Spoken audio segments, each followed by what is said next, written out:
ఈనాడు ఈ రాష్ట్రాన్ని పరిపాలన చేసేటువంటి ఈ కేసీఆర్ నాయకత్వంలో కాంగ్రెస్ పార్టీ పెద్ద ఎత్తున ఎన్నికల్లో నష్టపోయింది, ఇక రాదు, మాకు తిరుగులేదనేటువంటి ఆలోచనతో టీఆర్ఎస్ పార్టీ చేస్తున్నటువంటి కార్యకలాపాలు యావత్ ప్రజాస్వామ్యాన్నే అపహాస్యం చేసేటట్టుగా ఉన్నాయి.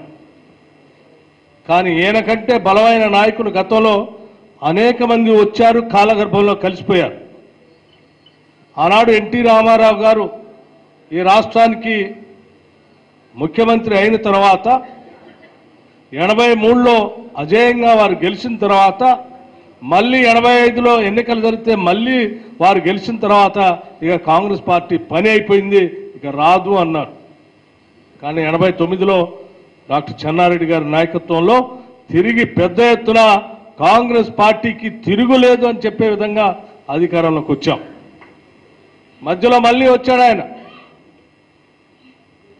వచ్చిన తర్వాత 94, 95లో వచ్చిన తర్వాత 99లో కూడా వాళ్లే వచ్చారు, ఇక రాదు అన్నారు. ఇక రాదు, ఈ రాష్ట్రంలో కాంగ్రెస్ పార్టీ బతకదన్నారు. 2004లో అజేయమైనటువంటి శక్తిగా వచ్చి ఒక దశాబ్ద కాలం మనం పరిపాలన చేయటమే కాదు, ఈ ప్రాంతంలో ఉన్నటువంటి తెలంగాణ వాదం, తెలంగాణ రాష్ట్రం కావాలనేటువంటి కోరికను కూడా తిరిగి కాంగ్రెస్ పార్టీ ఈ రాష్ట్రంలో తీర్చింది అన్న సంగతి కూడా ఈ సందర్భంగా మనం గుర్తు చేసుకోవాలి. సో మనం అత్యంత బలమైనటువంటి రాజకీయ పార్టీకి సంబంధించిన వ్యక్తులం మనం, శక్తులం మనం, వారసులం మనం.